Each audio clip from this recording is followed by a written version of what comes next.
to Dragon Ball Daimas. Can I take your order?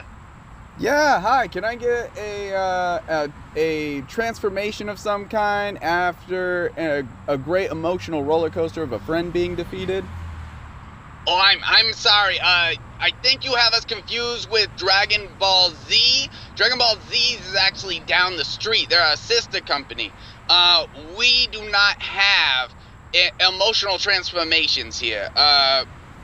Okay, then can I get a earth-shattering battle, maybe, with like a side of like Kaioken? No, I'm sorry. That is also part of Dragon Ball Z's and Dragon Ball Supers up the road. Those things are not available at Dragon Ball Daimas. Okay, then can I get an obviously super powerful enemy showing up and threatening the sanctity and safety of the world? I mean, we do have villains show up, but they aren't specifically super strong, and they don't exactly threaten the safety and sanctity of the world. They actually are just kind of doing their own thing in their own realm. Okay. How about this? Can I get Super Saiyan Blue with like a medium Ultra Instinct on the side? No. That is Dragon Ball Supers. They are the ones that are up the road here. It was a great series, and you get Super Saiyan Blue transformations and everything, but you don't get transformations like ours. Oh, you have transformation. I didn't see it on the menu here. What kind of transformations do you have?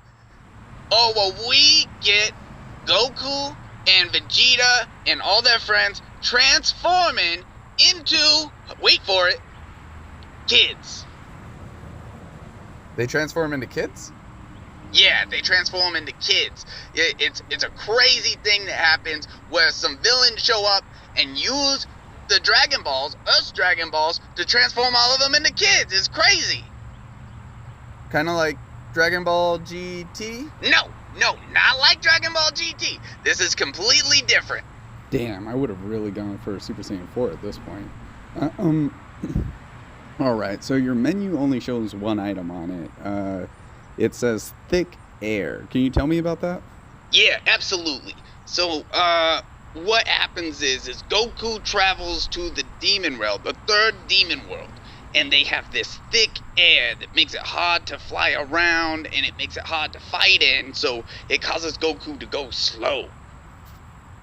Wait, but Goku's trained at 150 times Earth's gravity. Wouldn't thick air just be like absolutely nothing to him? You would be surprised. It actually has quite an effect on him. So much so it has to get explained for 3 episodes straight. Alright, well, that doesn't really sound appetizing to me. Can I just pull through? Yeah, go ahead and pull around.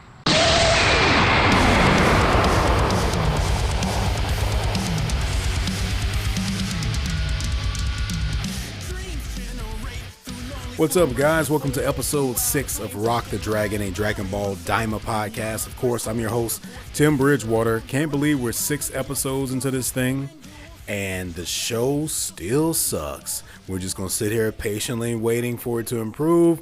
I'm trying to hang in there. You guys are trying to hang in there. Let's hang in there together.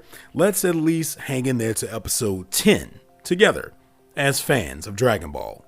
As listeners of my podcast, as a host of the podcast, let's just hang in there for what, at this point, 3 more episodes, and then we'll reevaluate, and maybe we'll all just decide to give up on it. I don't want to be negative here, but it's been a bit of a challenge. But I do have to say this. In spite of this episode also feeling like mostly a waste of time, there was definitely some things in there that I enjoyed about it. So I can't wait to talk about that. So we'll talk more about that when we get over to the episode talk. I also have an email for this week for our email segment, which of course is called What Are You Saying?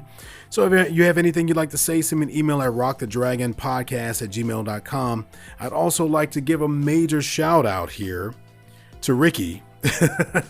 If you recognize the voice at the beginning of the podcast, that entire skit was not me, which I'm sure you can tell. That was Ricky. Ricky is a listener of mine who will send me audio recordings every now and then. I believe this is the first time, maybe the second time that Ricky has taken the time to do something fun and kind of make a skit out of it. So he sent it to me. I thought it was very, very funny and very, very entertaining. And I decided to add a little bit of extra things to it. So I did the editing. I put some sounds in there and I kind of messed with the voices a little bit to kind of bring it to life a little bit, just to have a little bit more fun, because why not? Why the hell not? At this point, we might as well just entertain ourselves, right, Ricky? Because this show is just not doing it. So, it's very, very interesting and challenging to continue to do a podcast about a show that I don't feel like many people are watching. And because I'm having a hard time sticking in there myself, if I'm being honest. But you know what? I'm not going to be entirely pessimistic here. We're just going to stick with it for, however much longer we can. I mean, look, I feel very, very confident that I'm going to finish the series, right? Because I'm not going to start something and then just stop watching it. I wouldn't say that it's bad enough right now to justify that, especially because I know how things can work within the Dragon Ball world, and sometimes things start off badly and then they get better and then they get bad again and then they get better and yada yada yada and so forth. And once again, we had our rough patches with Dragon Ball Super. I mean, I watched Dragon Ball GT in its entirety, right? The very least I could do here is finish Dragon Ball Daima. But what I don't know for a fact as of right now is if the podcast will continue to the very, very end of the series. And I'm not trying to be, a bummer or a downer here by saying that, but you know how it is, guys. I mean, it's very, very hard to come and talk about a show that's just not great every week. And hopefully it'll get better soon. And hopefully you guys will stick with me and we can have some fun in the meantime. And then we'll just kind of see what happens. But, Ricky, thank you so much, man, for sending that over. I tell you right now, I'm missing me some Dragon Ball Z's right now. Oh, take me back to Dragon Ball Z's, man. I would give anything to be able to hop in my car and pull up the drive-through to Dragon Ball Z's and just order all the beautiful, wonderful, exciting things that happen throughout that series. And I'll even take all the filler too. Give me all the filler. So yeah, give me all the bullshit on the menu too. Whatever that stuff is. Give me those raggedy ass chicken nuggets over there. Let me get the little brownie or whatever. Let me get the little cheap ass cookie. Let me get the McFlurry. Let me get all that. I want all the filler from Dragon Ball Z's. Hell, at this point, I'd take quite a helping of some Dragon Ball Supers too at this point, right? I mean, obviously I talked about Dragon Ball Super for, many episodes, okay, or well over 131 episodes. And a lot of those episodes weren't particularly good. Well, you know what I'll say is that a lot of the arcs weren't particularly good as a whole, but there were a lot of good episodes in there. And this is just proven to be a different beast completely. And I think we'd be a little bit more accepting of this had they not done all these other things like turn them into kids and stuff like that, right? Let's say Dragon Ball Daima was essentially the same story, but without them being kids. Like the demon world and all that stuff could have been a thing still. Dende could have still been kidnapped, even as an adult version or a teenage version or whatever you want to call them, could have still been kidnapped. A lot of this stuff could have still remained the same. And they could have just been adults. And I think a lot of this stuff would have just been a lot better. Now, we would have run into the problem with them all being overpowered. But that's just a problem that we're going to run into from this point on with whatever they create, because they managed to overpower everybody, and we're not even to the point of all the Super Saiyan Blues and Super Saiyan Gods and all that shit yet. But still, even at this point, they had to turn them into kids just to depower them. Now, they could have found another way to do it, though. They could have still depowered all of our heroes and kept them adults. For instance, is there any reason why they couldn't have just made a wish that said, hey, just make them all weaklings? But I don't want to get back into that because we know the real reason they turned them into kids was to celebrate the anniversary of Dragon Ball. So I'm gonna let that slide, but I like to put the story first before we put forth all these other little things that, for spectacle and to celebrate anniversaries and stuff like that. If they wanted to have a really, really good show, and kind of start from a blank slate, they could have just made everybody kind of weak, not entirely weak, but depower them to some extent. And then they could have maybe even triggered some new transformations somehow through finding different paths to power. But at the same time, I'm talking about something that's probably would have taken more than 20 episodes to kind of flesh out. So it is what it is. Anyway, thank you so much, Ricky, for the intro there, man. I appreciate that. I got a good laugh out of it. I hope you guys enjoyed it as well. I do have a iTunes review, Apple Podcast review here that I do want to read really quickly because I got another one that came in. I hadn't gotten one in a couple of episodes for sure. So if you guys are enjoying what you're hearing here, take a few seconds out of your day to make my day a lot better. And leave me a review over on Apple Podcasts. And you can also leave me a rating on Spotify. Maybe you're listening on one of these other random sites that seem to have stolen my podcast already. And if you happen to use one of them, well, leave me a review over there too. Okay, so I have a review here from Schnitzel Time. Says here, awesome host, 5 stars. So far, the actual Dragon Ball Daimas show isn't great, but Tim is a fantastic host that gives a very great breakdown where he tries to really dive in as much as possible. He will be brutally honest about his thoughts too. If you are a DBZ fan and watching Daima, whether the dub or the sub, it's definitely worth listening to. Also, he has an expansive podcast on Dragon Ball Super that covered every episode, so definitely listen to that as well. Schnitzel Time, I recognize that name. I feel like you left me a review before on my previous podcast, didn't you? Dude, I'm just going to say dude, and I don't know if you're a male or female or, whatever you may identify as. Thank you so much for being a listener for so long and coming back and leave me another review. I definitely 100% appreciate that. And, hopefully some other people will jump in here and chime in and give me a little bit of motivation before I just decide to let this thing go. Because at this point, it's going to take quite a bit for me to want to power through another, 13 episodes of the podcast. I mean, that's 13 weeks. That's however many hours it takes for me to record and read things and watch the episode multiple times. And, I did it for a very, what felt like a long time with Rock the Dragon and Dragon Ball Super podcast. But I was able to watch the podcast grow over time, and that kept me motivated. I got more listeners, more people started to write in, I got more reviews, more ratings, etc. I'm not seeing that level of growth here. There's no reason for me to not be honest with you guys. I mean, I'm always 100% truthful when I come on here and I talk about shit. It doesn't help that this show is just not that great. I don't feel like that many people are watching this show. So this, the podcast is moving really slowly right now. Started off pretty good, but I can see the analytics and I can see less and less people listening every week. And I'm not taking that personally necessarily. I think I'm pretty good at what I do. You guys seem to enjoy it. Those of you who listen seem to come back every single week. But I have to get new listeners. I mean, it's the only way that this thing will grow. And I'm having a hard time seeing that happening right now with a show that just isn't very good. Okay.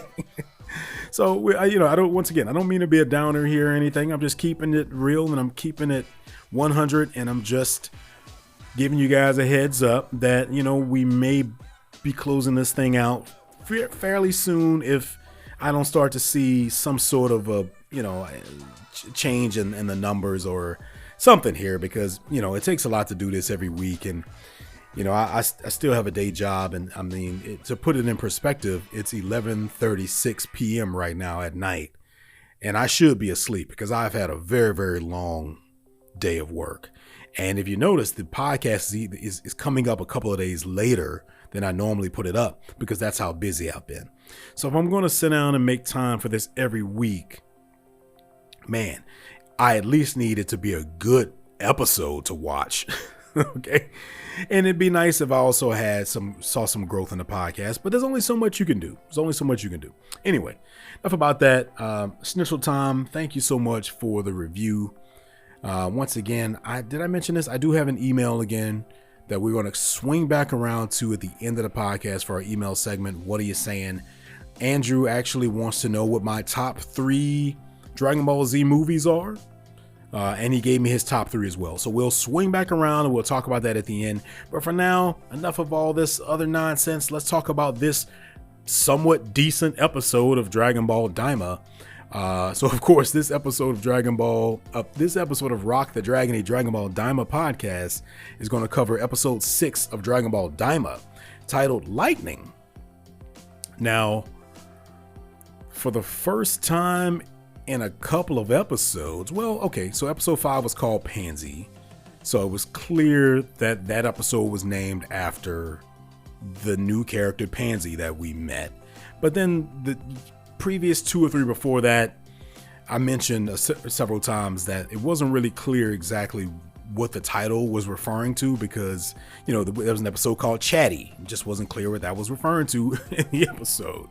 Okay, this one's called Lightning, which I'm assuming it has to do with Glorio's attacks, right? He has an energy attack that he does later on in the episode that looks kind of like it involves a lightning attack. So maybe that's what they're talking about here. Was it necessary to name the episode after that? Probably not. Anyway, let's get back into it. Of course, the previous episode left off with our heroes. They had just taken off from the castle and they're in this plane, because they're still calling them planes for some damn reason. And they were about to crash essentially. And they gave us good reason to believe that it was going to be because of Pansy's, the amount of gear that she has, or the amount of luggage that she has in the plane. Okay, which 2 major problems with this. One is that there was no need to end the previous episode on this weird cliffhanger like they're about to crash, because there is no tension in a scenario like this in a Dragon Ball world. We know good and damn well there's not going to be a crash here that's going to cause anyone any harm because these characters can fly, right? They can just jump out the window and fly. And not only that, them crashing into the ground essentially means nothing, because they're all so strong at this point to where a plane crash wouldn't hurt them. Now, I don't know about Pansy. Maybe she could still die from being in a plane crash if it was bad enough. But she even comes out of this thing unscathed. So it just doesn't make much sense to me that they would spend time doing this kind of thing and making it seem like there's some tension and suspense when they've created a world where we know that this sort of thing provides zero threat to the characters. So I'm not sure what the point of it was, but I digress. We'll move on from this point on. And then the second problem, because I mentioned that there were 2, it's just this whole overly done idea that, there's too much luggage on the plane and that's why it crashed. I mean, this just seems like, once again, and I talked a lot about this on a previous episode, this whole plane crash ultimately ends up meaning nothing here. It's just another hurdle thrown in the character's way to slow down the story for no reason. For no reason other than what I believe is just to drag this series out, because they decided they wanted to stretch it to 20 episodes for some reason. So they have to fill 20 episodes with enough content to make it to 20 episodes. And they're doing a very, very bad job with it, because all of this stuff just feels like useless filler. In Dragon Ball Z, we got filler episodes, okay? Those were entire episodes dedicated to side stories while the manga was catching up, etc. It's totally okay. But we also had 291 episodes of Dragon Ball Z, okay? So it's okay to have some filler episodes in there. But in a series where we've only got 20 episodes, this kind of stuff shouldn't be happening anymore, at this point. Anyway, so what happens here is basically the same thing that's been happening every episode. They start traveling somewhere, and then some hurdle comes up to slow down their progress, and then somewhere within that journey, we get a little bit of exposition about something. It's not really anything that I can tell right now that seems to be progressing the story very much, but we do get a little bit of some backstory about Shin, aka Supreme Kai, which I expected here, and I did and do want to get. I just wish they found a better way to do it. Instead of just having them walking and telling someone about it, or sitting in a plane and telling someone about it, which we've already seen multiple times. Why don't we wait until the inevitable reunion between Supreme Kai and his brother, Degasu, right? Because that's going to happen at some point, and then maybe we get a flashback there that tells us all this stuff. And maybe we will still get that. And maybe it'll be a little bit more developed and a little bit more personal and more closely tied to their history and things like that. But, this thing with the overly expository dialogue where they're just telling us stuff and nothing interesting is happening and they're not doing it in an interesting way at all is getting really old. It's getting really old. And they're not even finding a creative way of bringing it up. I mean, the characters are literally just asking each other. Like they're literally just asking each other. I mean, at one point, Goku, not in this episode, but one of the previous episodes, Goku just straight up asked Supreme Glorio about, oh, so wait, you guys have Dragon Balls in the demon world, right? Just out of nowhere. I mean, no creativity in a creative way of bringing it up and tying it into the story and what's happening to some point. He just straight up asked, and that changed the whole direction of the story. Just him spontaneously asking that question. So what we get here is Pansy literally asking Supreme Kai. Don't I remember hearing Goku call you some kind of Supreme or something a little while ago? That's how the writers decided that it would be a creative way to jump into a conversation about the history of Shin and his people. It's just her spontaneously asking about it by saying, hey, don't I remember Goku calling you Supreme or something earlier? It's just, that's just bad writing. You know what I mean? Like the good way, a better way to do that would be to have some action happen in the story, some event happen, or maybe she sees him use an ability that only Kai's can use. And because of that, she says, what are you?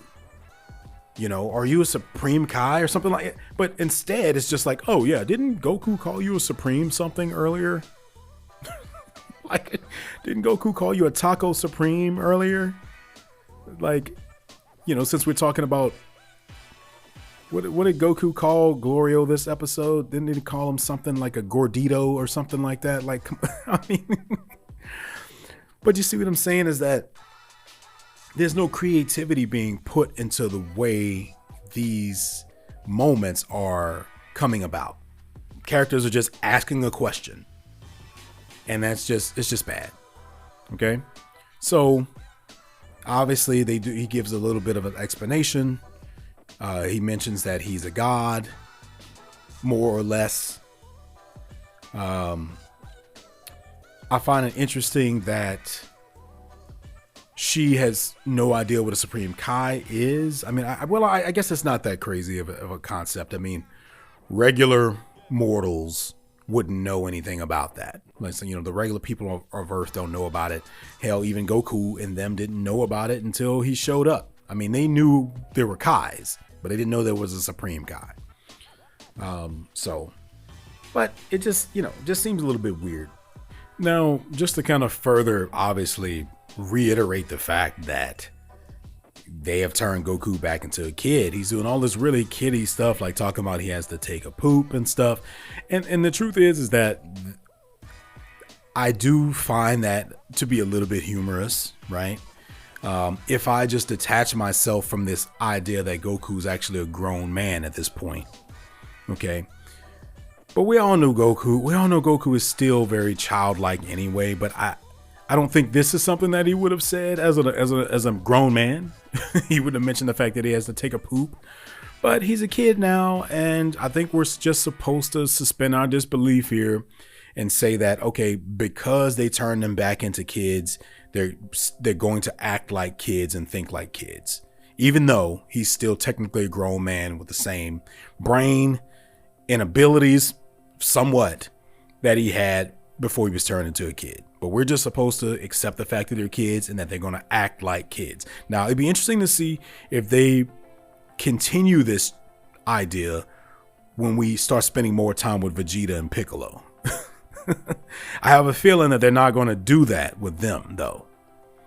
Goku's already very childlike, but they're really, really pushing it even more so.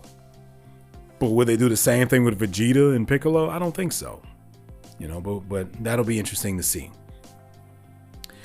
So Goku runs off into the bushes because he has to take a poop. Now, the next thing that happens here is we get one of these planes from Goma's army, or whatever you want to call it, that spots them and comes down out of the sky. And I'm thinking to myself, oh, this feels like a plot point, right? If you're not familiar with a plot point, that's, in terms of filmmaking and screenwriting and storytelling, it's a moment within the movie or the episode or whatever it may be where something happens that shifts the story and propels it forward. This feels like that because they say, oh, okay, did they just crash for no reason? No, they didn't crash for no reason because now this plane is coming and they're being discovered, right? And that's what you would think. That's what you would think was going to happen here. But this still ends up essentially meaning nothing. Even this moment. I suppose we get a little bit of something, but honestly, the little bit that we get just makes me even more confused because they're asking about the collars, which we've seen, right? Pansy has a collar. But yet she's also a member of this kingdom where her father is a king. I don't remember if anyone else at the castle had collars on. I feel like I would have noticed that. But I don't think they did. But even if they did, I mean, you mean to tell me Goma's reach has already gone that far to where he's already... I could see having one, village of people under his control at this point. But to have gone into another kingdom and put collars on everyone, especially a kingdom that opposes him as king, I mean, wouldn't they have fought? Wouldn't there have been a war or something instead of them just giving up and giving in? Because otherwise, why would Pansy have a collar unless she somehow got it when she was out on her own adventures? And then it doesn't seem to matter because they asked Shin and Glorio about the collars, but they don't have any, and they don't seem to feel like enforcing one either. So how are they determining who's going to have collars and who's not here?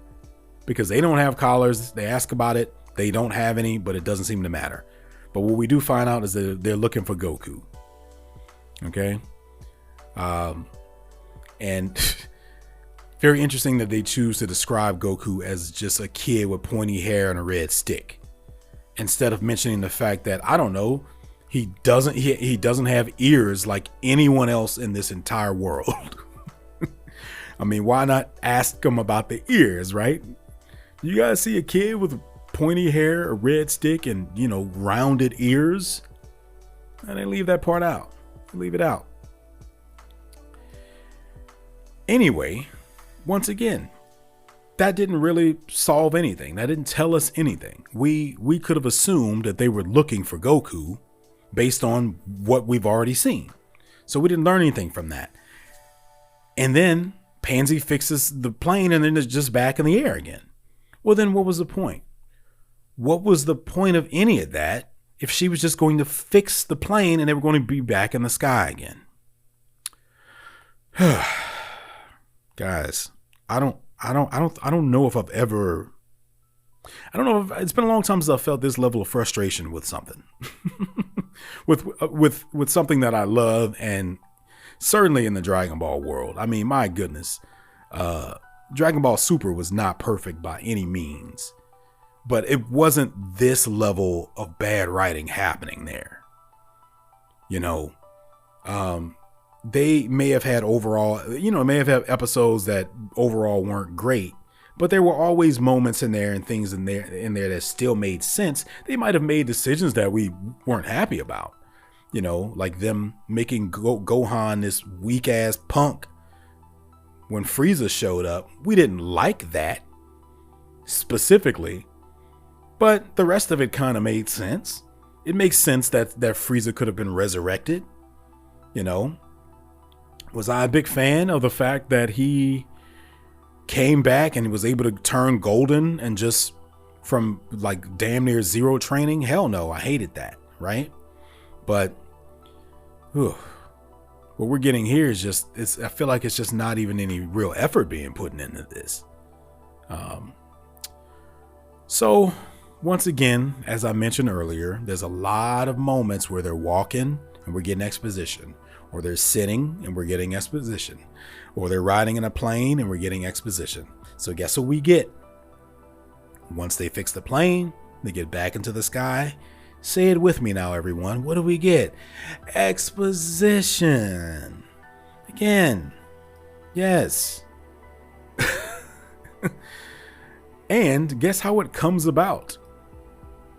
Pansy just asks, oh, by the way, is it true that Glens are born from trees? You know, no real effort, no real creativity being put into the way that this information is being brought to us. It's just a character asking the other character out of nowhere. Okay, I don't know if I mentioned, I probably didn't talk much about the fact that it's revealed in this series that Shin is from a race of a species called Glens. I don't think we knew that before this series, but I could be, misremembering something. But we find out quite a bit, which once again is all things information that I do want and I do care about and I do want to know. I was hoping to learn a lot more about Supreme Kai through this series. Just the way they're doing it just kind of sucks. So she just asks them. She just asks for no reason. So we find out that they are born from trees. Okay. Apparently the tree produces one of them every so many centuries. Now, what do I think of this backstory? I don't know. It's Dragon Ball. They just make up whatever the hell they want. So it's say, sure. They're born from trees. Why not? There's no, I don't know if there's any established sort of history of any species being born from trees in this world, but it's certainly something that's not impossible based on everything else that has seemed to come about in this franchise, in this world. Okay, so we finally get a moment where Supreme Kai mentions that Degasu is his brother, and we also find that Arinsu is his sister, which I can't help but wonder why in this moment he decides to tell them that. This has come up multiple times since episode 1, right? We've had multiple characters be like, oh, and there was another guy who looked just like you, Supreme Kai, and he didn't say anything. But for some reason, this moment, he decides to talk about it. I mean, I don't. Why now? Because this little girl's asking about it. And of course, she happens to also just happen to know Arinsu as well, right? Oh, and the scientist lady that stayed behind with him. And he's like, oh, you mean Arinsu, my older sister. How does she know? She knows a lot about these characters, right? She knows about Degasu. She knows about Arinsu. But she seemed surprised by everything else that she found out about Supreme Kai during this moment. It's like, hey, I don't know. It's just about him being a god, you know, so to speak. Why is that so surprising?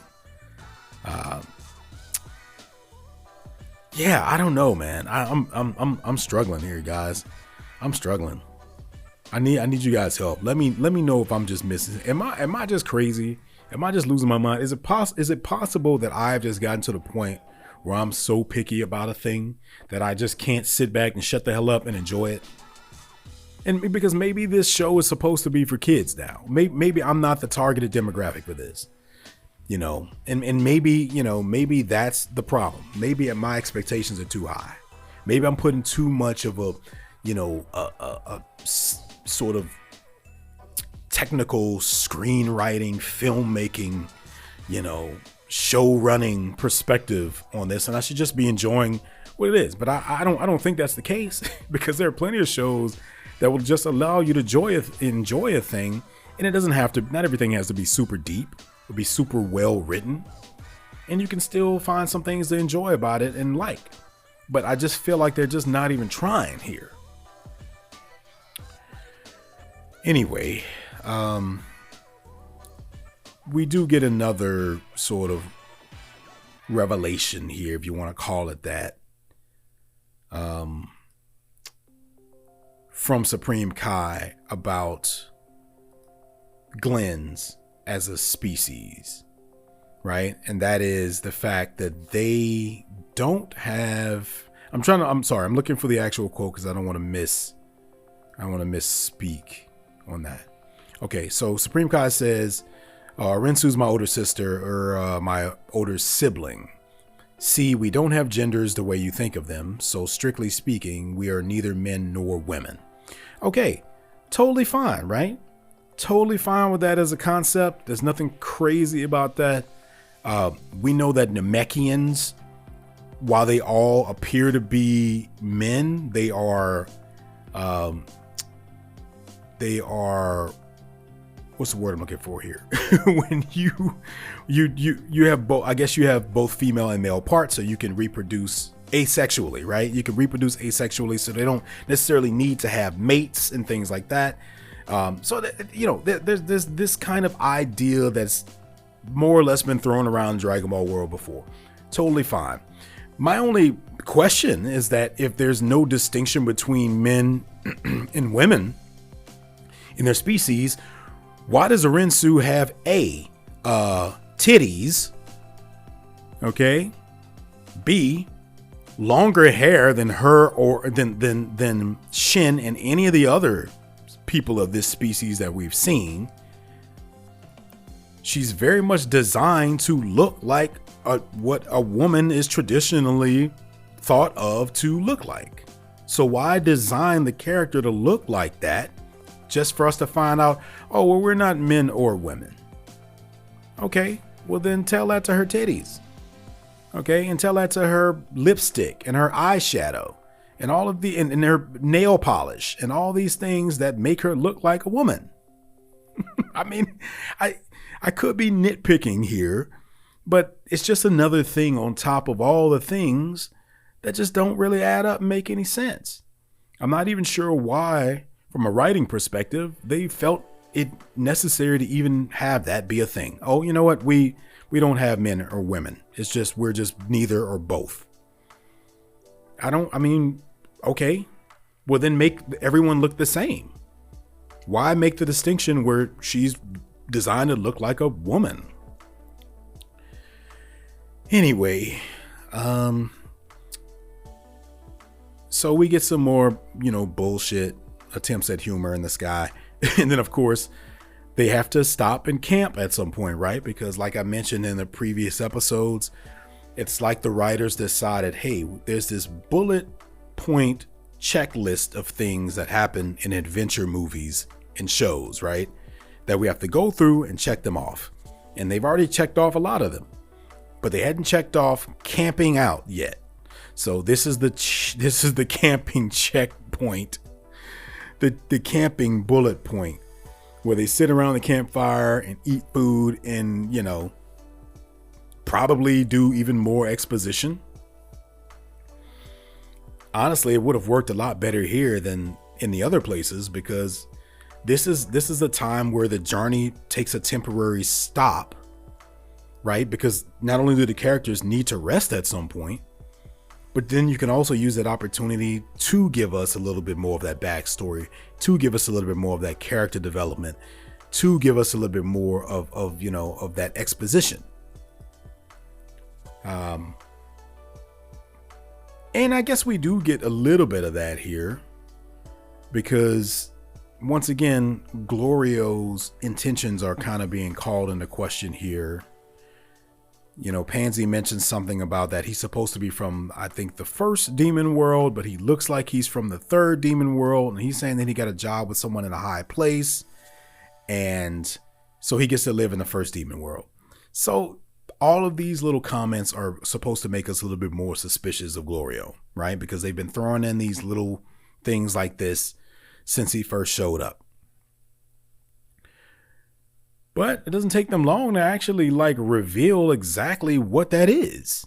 And I was thinking that they was going, I mean, we still don't know what his exact intentions are, but as far as he's not a complete, you know, secret anymore,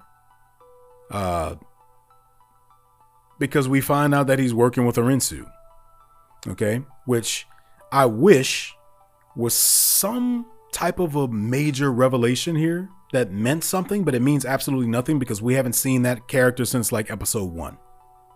Right? And even then we spent what, 20 seconds with her? So I don't know. She was creating, she's a scientist, so she was creating, I don't remember exactly what she was creating, but I'm going to go ahead and make an assumption here that Glorio is one of her creations. Right? I mean, because those would be the only two dots to really connect right now between the two of them. But one of her experiments or whatever the hell, I don't know. It could be anything like that. If that ends up being the case, then that'll be a giant fail on their part. Unless they find a very, very interesting and cool way to sort of explain it. But based on this, you know, we see that he's working with her, and it's supposed to be some revelation here, but it's not, because we don't know shit about her and we haven't seen her in 5 episodes anyway, so it doesn't really matter. Okay. Now, he walks back toward the campfire after having that conversation. Supreme Kai wakes up, so maybe Supreme Kai heard a little bit of that conversation. It's not entirely clear. Now, you may be saying, well, Tim, where are the good parts of the episode? Remember you said earlier that there was some stuff in here that you actually thought was cool and that you enjoyed? Well, that's where this is the part of the episode where that kicks in. Everything before this was pretty ridiculous. Honestly, and I'll say this, even though this giant Minotaur essentially serves no purpose whatsoever in this episode, I have to say I thought he was very funny. I have to say I actually did laugh multiple times with this character. I like stuff like this. I like when there's a character that comes along and you know, this character, he reminds me of Mr. Satan. And you know, if you know anything about me, you know that I love Mr. Satan. I love Mr. Satan. I feel like Mr. Satan might be an acquired taste. Maybe you love him or you hate him. I don't know. I feel like most people like Mr. Satan. I mean, he was just one of the best examples of comedic relief in Dragon Ball Z to me. Everything about that character was handled well and handled right. And but he was also not pointless, right? The cool thing about Mr. Satan is that he served a purpose. You know, Earth needed a believable champion, right? Because they didn't know anything about Goku and all these other superpowered people. So it's a very interesting thing to throw this human into the mix with all these crazy powered aliens and see his perspective. And then at the end of it, of course, he took the credit for defeating Cell. And I just thought that was very, very cool. In addition to that, it was Vidal's father. So he was relevant in that way as well, because his daughter played a role in the story as well. I don't think that this Minotaur is going to come back and mean much in this show. But I'll say this. If they bring him back, that will be very, very cool. But this whole scenario with him showing up with bad intentions in the beginning, but then quickly just letting that go and them spinning it around into to create an opportunity for Glorio and Goku to spar with each other. I think I don't think that was handled well at all. I don't think 6 episodes into this series, we need to be spending time with Goku and Glorio fighting, or not even really fighting. Basically, they're just trying to prove how strong they are to each other. And what's interesting to me is that Glorio seems to really think that he is stronger than Goku. Well, if that's true, then why the hell did you go to recruit Goku to begin with? Right? I mean, you went to recruit Goku because the belief is supposed to be that he's the only one that's strong enough to beat Goma. But if you think you're stronger than him, then why don't you just go defeat Goma? I mean, I don't understand the thought process there. Like so what it feels like is just a convenient way to get Glorio and Goku to fight. Because the writers are like, oh, it's been so long. We have to have another fight. We have to write in at least one fight per episode to keep people interested. Even though the fights don't make any sense, they don't serve any real purpose, they don't propel the story forward, they don't reveal anything about anyone that seems to be that relevant or exciting. But it's a fight, and that's all they need. That's what it feels like. Now, with that being said, I enjoyed it, but I'm always going to enjoy the fights here. Okay? There's nothing new about that. And once again, I'm also enjoying the commentary from this Minotaur. His little quips in the background, stuff like that actually made me laugh. Okay. So of course we get a moment here where Goku and Glorio square off because, reasons. They're both trying to prove to the other that they're stronger than the other so that they can be the one to take on this Minotaur, I guess, who's clearly not as strong as either of them. Just feels like a stretch. But maybe it was just another opportunity to show off Glorio's powers, and he does. I think this is our first time watching him use like an energy attack. He puts his finger in the sky, very reminiscent of Frieza's death ball. I think most of us are going to think about that when we see someone charging up a tiny ball on the tip of their finger.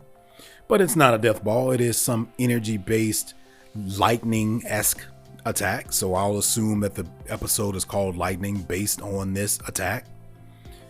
And it looks cool. And he fires it over at Goku, and Goku dodges it. And then in a very interesting moment here, Supreme Kai yells up to Goku and says, hey, don't hold back against him. I need to see how strong he is, right? How strong he really is.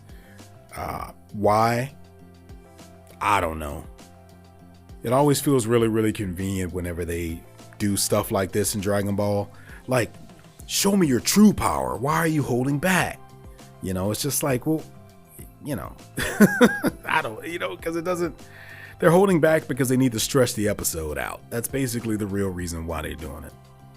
So Goku rushes Glorio, and once again, we get some pretty cool animation. I mean, look, you're not going to hear any complaints from me about the animation during this series.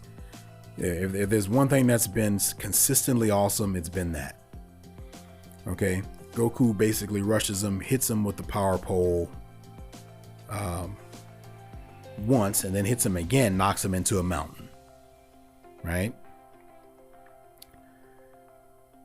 So this would be a much more exciting thing to watch if it meant something, but there are no stakes here. We know that they're not really trying to hurt each other. We know that no one's going to get killed here. We know this fight doesn't really mean anything. And this is what we keep getting over and over and over again in this show. Okay. I'm sure Supreme Kai is gathering some, worthwhile data from watching this fight. But right now it just feels like they're just trying to waste time with a fight. Obviously, one of the coolest moments in this episode is we see little Goku close his eyes and he starts to power up with that golden aura, and we know exactly what's coming here. He's about to turn Super Saiyan, officially turn Super Saiyan, not unlike the very, very quick glimpse that we got of it in one of the previous episodes. Now, I'll say this. I always enjoy how they manage to make someone transforming into Super Saiyan level 1 again exciting. Now, what I mean by that is, by this point, Goku has clearly transformed into a Super Saiyan many, many times, right? Think about where this series takes place in terms of the story. It should not be hard for him to turn Super Saiyan. He can just flip it on and off like a switch. But I always appreciate when they, and they do this in the movies a lot too. In the movies, even though Goku has already been a Super Saiyan for however long, or etc., they'll play up the transformation again. Putting some real effort into it, making it feel like a transformation, putting some weight behind it. And they did that here. And I appreciated that. I appreciated the fact that they put a little time into that and made it look cool and made it look like it was something that really meant something. Especially considering the fact that maybe since he's a kid, it's more difficult for him to transform. He does mention later on that he didn't realize he could even turn into a Super Saiyan now that he's a kid. So, So basically, we get a cool little fight sequence out of it. Glorio launches his attack. Goku basically nullifies it. Quickly teleports behind him with his hand on his back in real boss-like status. Says the words, "It's coming. Wait, I'm waiting for it. I think we can call it here." Hey, I gotta admit, that was cool. You gotta love it. You gotta love it when Goku is clearly stronger than someone and he proves it and he's like, yeah, I think we can call it here.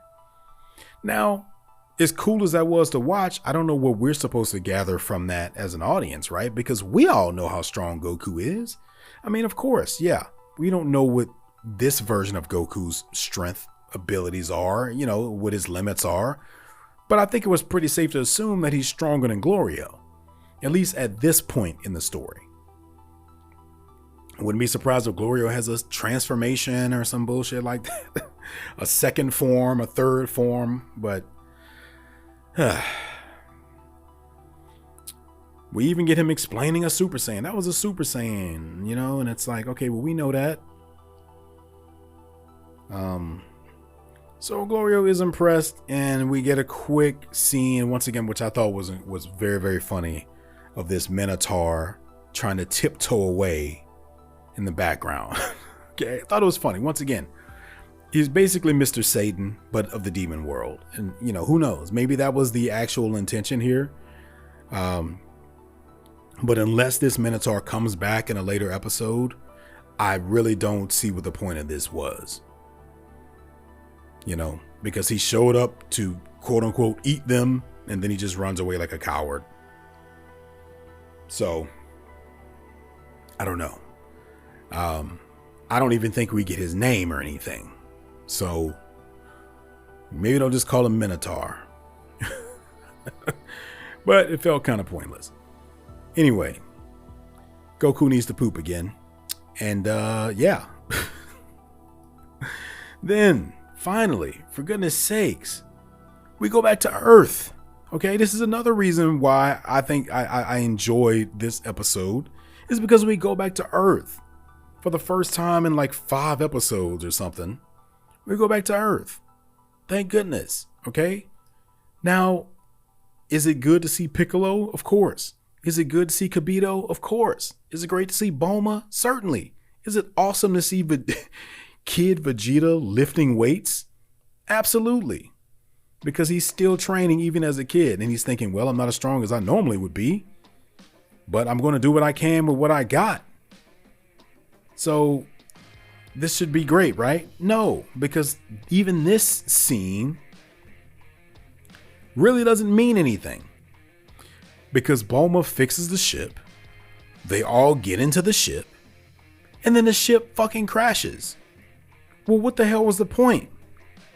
What was the point? They're just doing the same thing with them that they just did for 5 episodes with Goku and Supreme Kai. The second they try to go anywhere, they crash or the ship gets stolen or something like that. It's just these unnecessary hurdles being, introduced for the sake of dragging this out. It doesn't mean anything. Right now, that ship crashing doesn't mean anything. It just gave them a convenient way to end the episode. Oh, here's a cliffhanger. The ship crashed. Oh my goodness. Okay, am I supposed to be worried about that? What the fuck was the point? They spent all this time working on this ship just for it to crash? Barely, after it barely took off. Guys, I've had enough of this. I can't. I really can't. I can't. I'm sorry. You already know what I'm saying. What are you saying? Send me an email at rockthedragonpodcast@gmail.com. Let me know your thoughts about this. I almost feel like I'm just becoming a negative Nancy here. Is it just me? I don't know. Because the thing is that I'm not Googling anything. I don't know what the general consensus is on Dragon Ball Daima is for the most part. I don't know what most people who are watching the show right now think of it, because I refuse to look it up because I don't want spoilers. Okay. Maybe people are enjoying it. I don't know, but I'm sorry, but I can't pretend that this is good. And I would never. You guys deserve better than that. I would never pretend that this shit is good. This shit is really, really bad.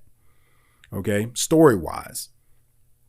Anyway, what are you saying? Send me an email at rockthedragonpodcast@gmail.com.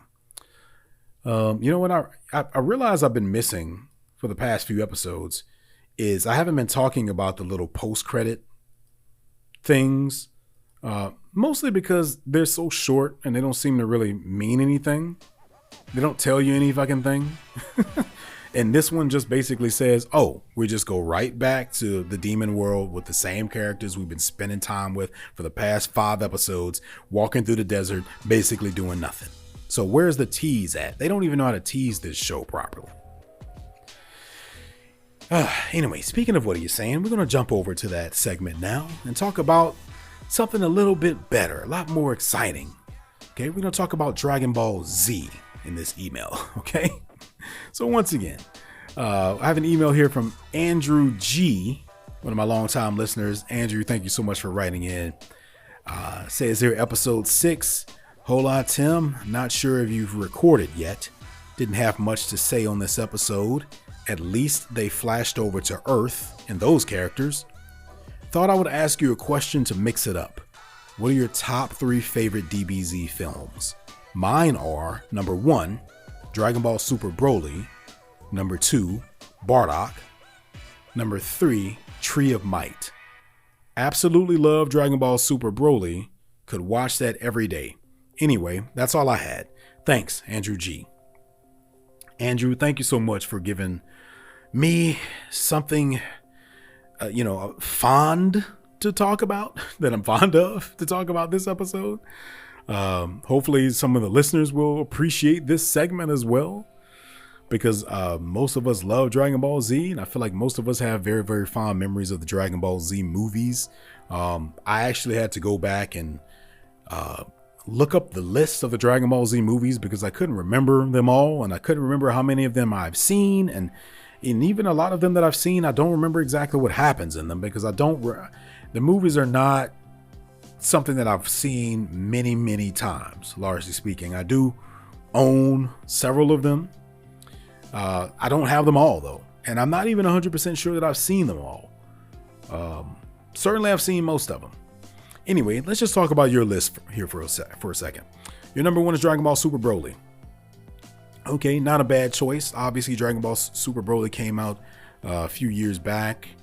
Had a very, very unique animation style, where it was kind of a throwback to the old school days, the way the characters were drawn and the character designs were, and very, very, very cool experimental sort of vibe with the way it was animated and things like that.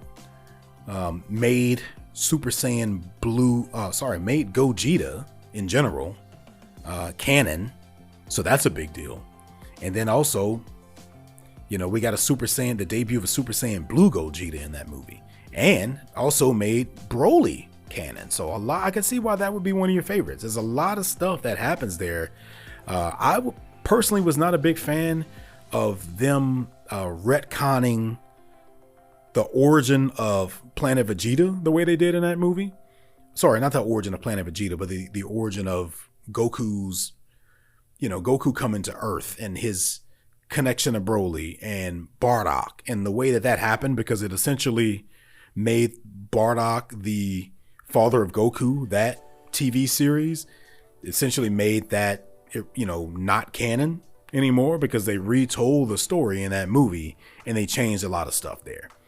And speaking of that, you mentioned here that your second favorite film is Bardock.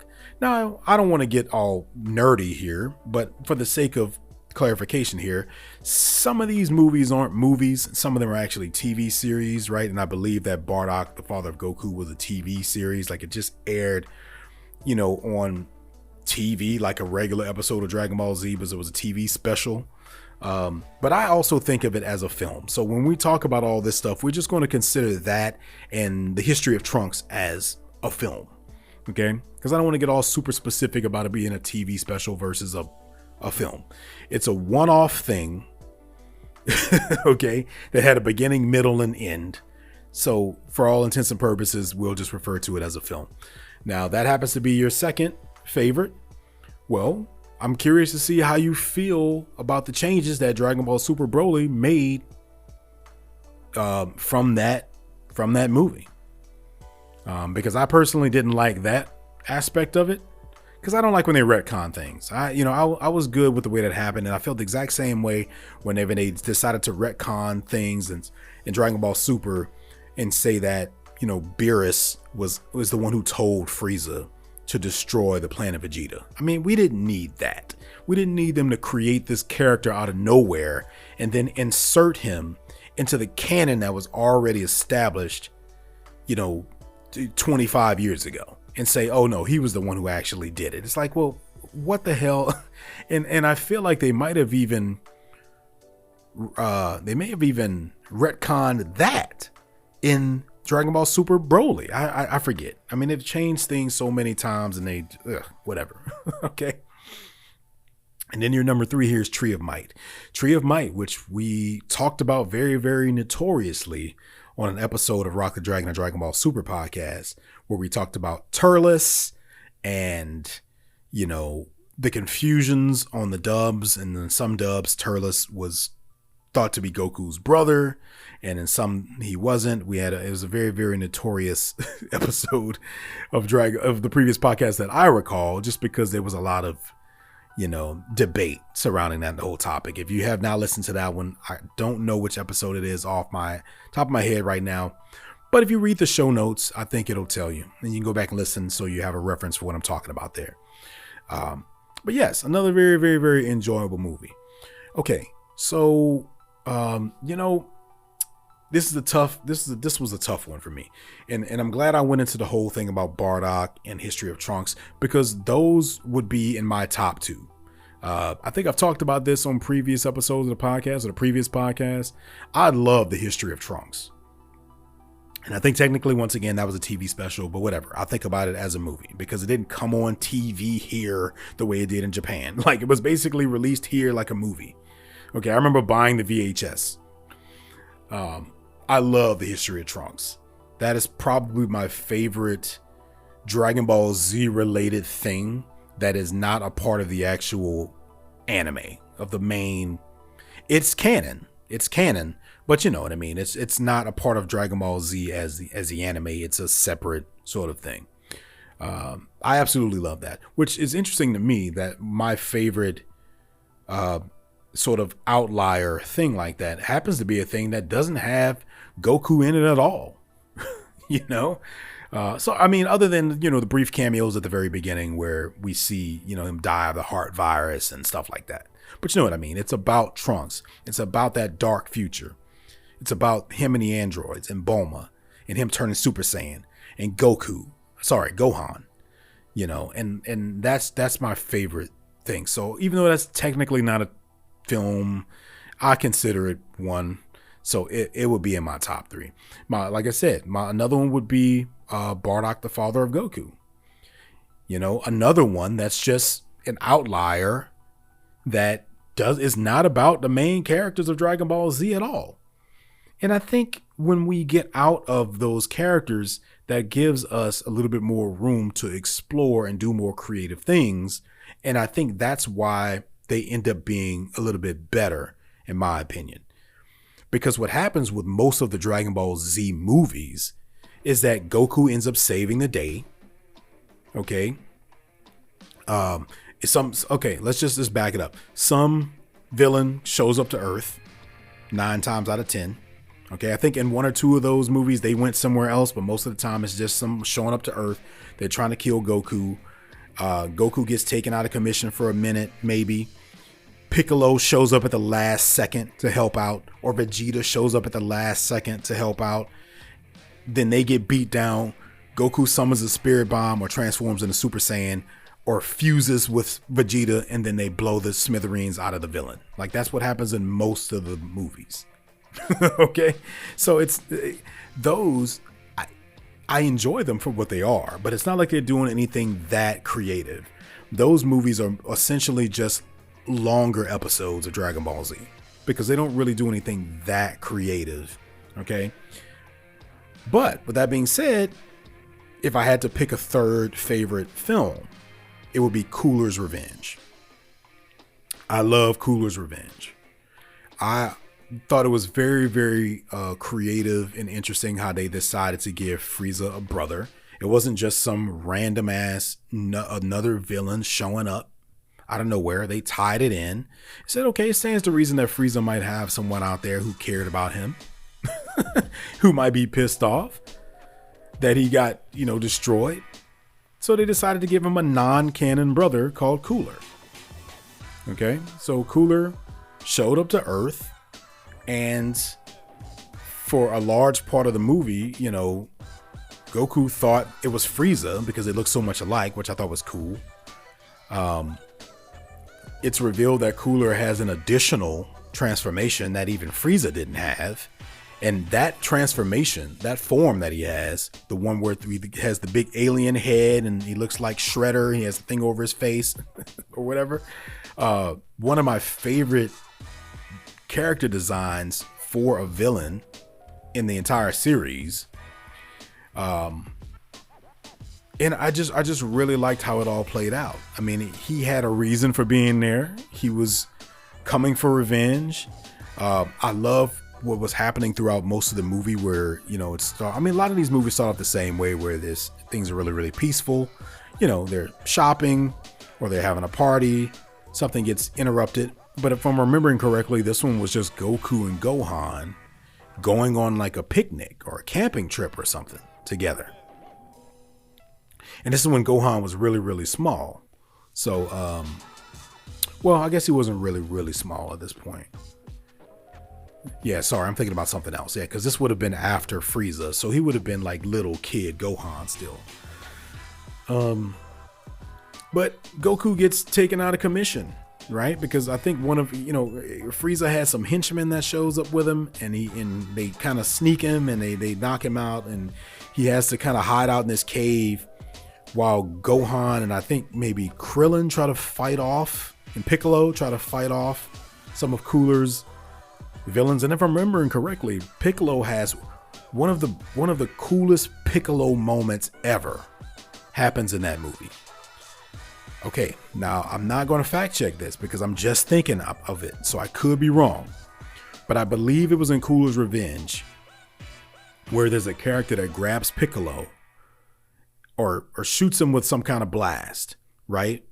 And it's this thing, it's like this stasis sort of blast that's kind of electricity based or something, and it's shocking him, and they just think they're getting the best out of him. And then Piccolo looks up with this smirk on his face, grabs them by the throat, and then redirects all of their energy back into them and fries them. And it's just this charred, smoking body left over. Right? Was that Cooler's Revenge? That was one of the coolest things I've ever seen Piccolo do. Boss. Straight up boss move. Okay? But then, of course, eventually he gets taken out of commission or whatever the fuck, because the same thing happens in every movie. Okay? The other people show up to fight. They put up a decent fight until they get taken out. And then Goku somehow, I think maybe he got a sensu bean. Maybe they gave him a sensu bean. Is that what it was? I think Gohan went off to go get a sensu bean. And then he brought it back and gave Goku sensu bean, and then he comes back, right? But he gets kind of beat down and etc. and whatnot, and then he turns to a Super Saiyan, and this was back when the Dragon Ball Z movies did not have the Bruce Faulconer score to use in the movies. Some sort of licensing situation where they just didn't have that. So if you go back and watch the movies, it's all just like rock music that they paid. They obviously just like paid the bands to just license their songs for the movies. And a lot of those bands I was a fan of. I mean, there's a lot of hard rock, nu metal music in those movies, which I was very much into at the time. So it was like my two favorite things were coming together as one. And I remember specifically during the scene where Goku was turning into a Super Saiyan, Change by Deftones played. So I don't know if you guys know Deftones or not, but look up this song called Change by Deftones, which is one of my favorite rock songs of all time. So here I am watching this in real time, not knowing that song is in the movie. And this really, really awesome scene with Goku starting to yell and transform, and he has this baby bird in his hands, and he transfers his energy into this dead bird and brings the bird back to life. It was one of the coolest things I've ever seen. It was just super cool. And then they had that music to go along with it. So yes, okay, I'm going way too long about this, but that is why cool. So if I guess I had to pick my favorite actual Dragon Ball Z movie that's not a TV special, technically, it would be Cooler's Revenge for everything that I just said. And I'm pretty sure Goku punches a hole through Cooler's stomach at the end of it. I think that's how he beats him, right? I mean, we don't get that kind of stuff anymore. Could you imagine Goku punching a hole in someone's stomach now in modern day Dragon Ball? No, man, I feel like those days are gone, but that was the good stuff. So I'll always remember that movie for all those reasons. And I remember History of Trunks and Bardock, the father of Goku, for all the other reasons that I've explained. So Andrew, thank you so much for taking me down memory lane there with those.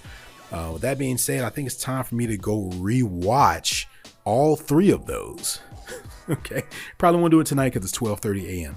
But with that being said, I will check them all out very, very soon. So thank you so much for sending me that email. If you would like to send me an email so we can talk about more stuff like that, what are you saying? Send me an email at rockthedragonpodcast@gmail.com. Thank you guys for sticking with me here. I know there's probably a lot of negativity that came across this episode, but I can only be honest and I can only give you my honest opinion on this. And all we can do is be hopeful and optimistic that this will get better at some point.